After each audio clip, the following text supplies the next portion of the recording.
আসসালামু আলাইকুম। আমন্ত্রণ জাগো স্পোর্টসের সঙ্গে আছে আমি আফরিন সুমনা। শুরুতেই জানিয়ে দিচ্ছি সংবাদ শিরোনাম। অনুমতি ছাড়া জেলা ক্রিকেট সংস্থা গঠন অবৈধ ঘোষণা বিসিবির। কাউন্টি খেলা হচ্ছে না শরীফুলের, কপাল খুলল আরেক পেসারের। লর্ডস টেস্টের আগে মিলল সুখবর, পাকিস্তান শিবিরের স্বস্তি। বাংলাদেশকে গুড়িয়ে আইসিসি থেকেও বড় পুরস্কার পেলেন স্টার্ক। দর্শক শিরোনাম শুনছিলেন, এবার জানিয়ে দিচ্ছি বিস্তারিত। দেশের বিভিন্ন অঞ্চলে ব্যক্তি ও গোষ্ঠীর উদ্যোগে জেলা ভিত্তিক ক্রিকেট সংস্থা গঠন এবং ক্রিকেটের উন্নয়ন, আয়োজন ও প্রচারের লক্ষ্যে কার্যক্রম পরিচালনার কিছু প্রচারণা বিসিবির দৃষ্টিগোচর হয়েছে। জেলা পর্যায়ে ক্রীড়া সংস্থা, ক্রীড়া সংগঠন, ক্রিকেট সংস্থা সংক্রান্ত ব্যাপারে নিজেদের অবস্থান জানালো বাংলাদেশ ক্রিকেট বোর্ড। এক বিজ্ঞপ্তিতে বিসিবি বলছে, বাংলাদেশ ক্রিকেট বোর্ড সকলের অবগতির জন্য জানাতে চায়, এই ধরনের কোনো সংস্থা, সংগঠন বা উদ্যোগের সঙ্গে বিসিবির কোনো সম্পর্ক, অনুমোদন, স্বীকৃতি বা সংশ্লিষ্টতা নেই। এসব সংগঠনকে কোনোভাবেই বিসিবির অনুমোদিত বা স্বীকৃত জেলা ক্রিকেট সংস্থা হিসেবে বিবেচনা করা যাবে না। বিসিবি সংবিধানের অনুচ্ছেদ ৬.২ অনুযায়ী সমগ্র দেশব্যাপী ক্রিকেট সংগঠনের সম্প্রসারণ এবং সমন্বয়, সারা দেশের ক্রিকেট পরিচালনার স্বার্থে বাংলাদেশ ক্রিকেট বোর্ড কর্তৃক নির্ধারিত অঞ্চল অনুযায়ী আঞ্চলিক ক্রিকেট সংস্থা ও জেলা ক্রিকেট সংস্থা গঠন নিশ্চিতকরণে। একইভাবে সংবিধানের অনুচ্ছেদ ৬.৪ অনুযায়ী এই সংবিধানে উল্লিখিত অধিভুক্ত ক্রিকেট সংস্থা সমূহকে স্বীকৃতি প্রদান ও তাহাদের কার্যক্রম নিয়ন্ত্রণ এবং বিসিবি কর্তৃক গঠিত আঞ্চলিক ও জেলা ক্রিকেট সংস্থা সহ বিভিন্ন অঞ্চল ও অঙ্গ সংগঠনের স্বীকৃতি প্রদান, পরিচালনা ও নিয়ন্ত্রণ করা। এছাড়া সংবিধানের অনুচ্ছেদ ৯.১ খ অনুযায়ী সংশ্লিষ্ট জেলা ক্রিকেট সংস্থাকে বাংলাদেশ ক্রিকেট বোর্ড অনুমোদিত নীতিমালা বা বিধিমালা অনুযায়ী গঠিত হতে হবে এবং জাতীয় ক্রিকেট লীগ, জাতীয় ক্রিকেট চ্যাম্পিয়নশিপ, জাতীয় যুব বয়সভিত্তিক ক্রিকেট এবং বাংলাদেশ ক্রিকেট বোর্ড কর্তৃক আয়োজিত অন্যান্য প্রতিযোগিতার নিয়মিত অংশগ্রহণের পাশাপাশি নিজ অঞ্চলে নিয়মিত ক্রিকেট লীগ পরিচালনা করতে হবে। একই অনুচ্ছেদে আরো বলা রয়েছে যে, কোনো জেলায় জেলা ক্রিকেট সংস্থার প্রশাসনিক ও অবকাঠামোগত সুবিধাদি গঠিত না হওয়া পর্যন্ত সংশ্লিষ্ট জেলা ক্রীড়া সংস্থাকে জেলা ক্রিকেট সংস্থা হিসেবে গণ্য করা হবে। ইংলিশ কাউন্টিতে কেন্টের হয়ে গত মাসে দারুণ পারফর্ম করেছেন হাসান মাহমুদ। এরপর সেই অভিজ্ঞতা কাজে লাগিয়েছেন অস্ট্রেলিয়াতেও। এবার হাসানের দলেই খেলার প্রস্তাব পেয়েছিলেন বাংলাদেশের আরেক পেসার শরীফুল ইসলাম, কিন্তু তাকে কাউন্টি খেলার অনাপত্তি পত্র দিচ্ছে না বাংলাদেশ ক্রিকেট বোর্ড। মূলত সামনে বাংলাদেশের অনেকগুলো খেলা আছে, এসব বিবেচনায় শরীফুলকে ফিট রাখতেই এমন সিদ্ধান্ত নিয়েছে বোর্ড। বিষয়টি নিশ্চিত করেন ক্রিকেট অপারেশনসের ইনচার্জ শাহরিয়ার নাফিস। ক্রিকেট বিষয়ক ওয়েবসাইট ক্রিকবাজকে নাফিস বলেন, সামনে থাকা আন্তর্জাতিক সূচি বিবেচনা করে শরীফুলকে এনওসি দেয়া হয়নি। আগামী ৩ মাসে আমাদের ৫টি টেস্ট, ৭টি টি-20 এবং ৬টি ওয়ানডে রয়েছে। এছাড়া কাউন্টি চ্যাম্পিয়নশিপের ৪টি ম্যাচ খেললে শরীফুলের উপর শারীরিক চাপ আরো বাড়তে পারে বলে মনে করছে বিসিবি। শাহরিয়ার নাফিস বলেন, শরীফুল সব সংস্করণেই খেলে, এছাড়া সে মাত্র হ্যামস্ট্রিং এর চোট থেকে ফিরছে, তাই তাকে ৪টি কাউন্টি ম্যাচ খেলার জন্য এনওসি দিলে তার শরীরে যে বাড়তি চাপ পড়বে তাতে আমরা উদ্বিগ্ন।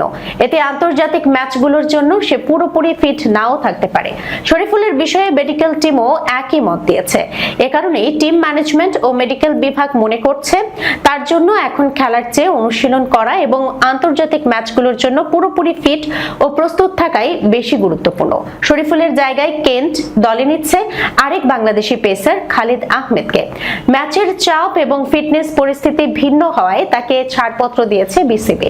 খালিদকে নিয়ে শাহরিয়ার নাফিস বলেন, খালিদকে কেন্টের জন্য এনওসি দেওয়া হয়েছে কারণ সে পুরোপুরি ফিট এবং সাম্প্রতিক সময়ে খুব বেশি ম্যাচ খেলেননি।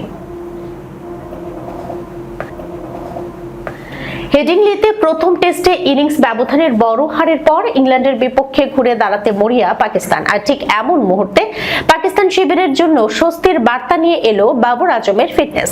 লর্ডসে সিরিজের দ্বিতীয় টেস্টেই দলের এই তারকা ব্যাটারকে পাওয়ার ব্যাপারে আশাবাদী সফরকারীরা।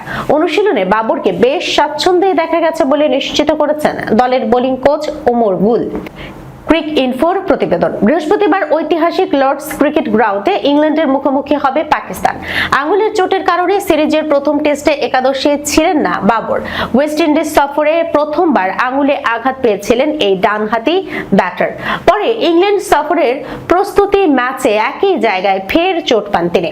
তবে ঐতিহাসিক লর্ডস টেস্টের আগে নেটে ফিরেই ব্যাট হাতে সরবে দেখা গেছে বাবরকে।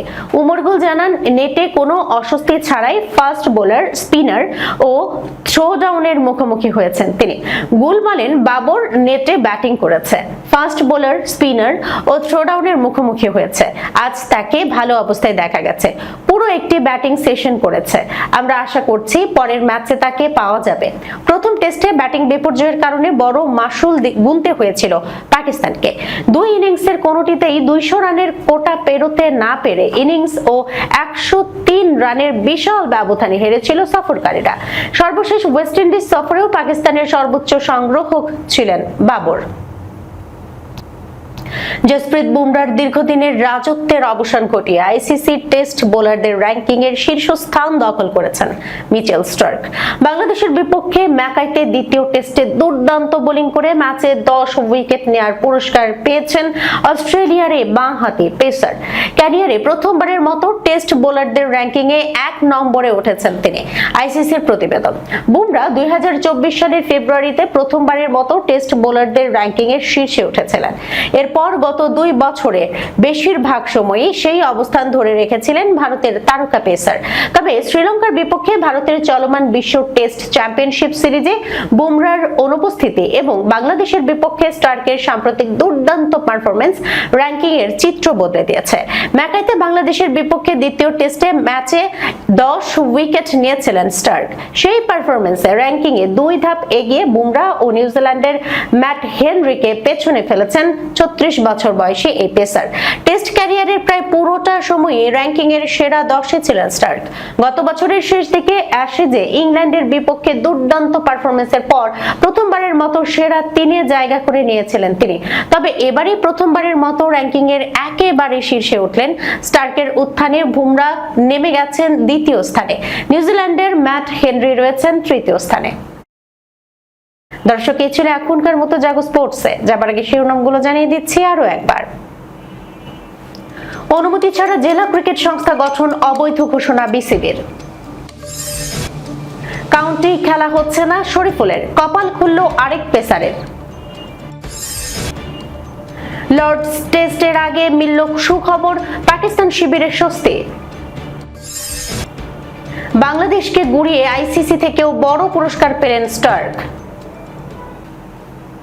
এখনকার মতো এই পর্যন্তই। এতক্ষণ পর্যন্ত যারা সঙ্গে ছিলেন সবাইকে ধন্যবাদ। আল্লাহ হাফেজ।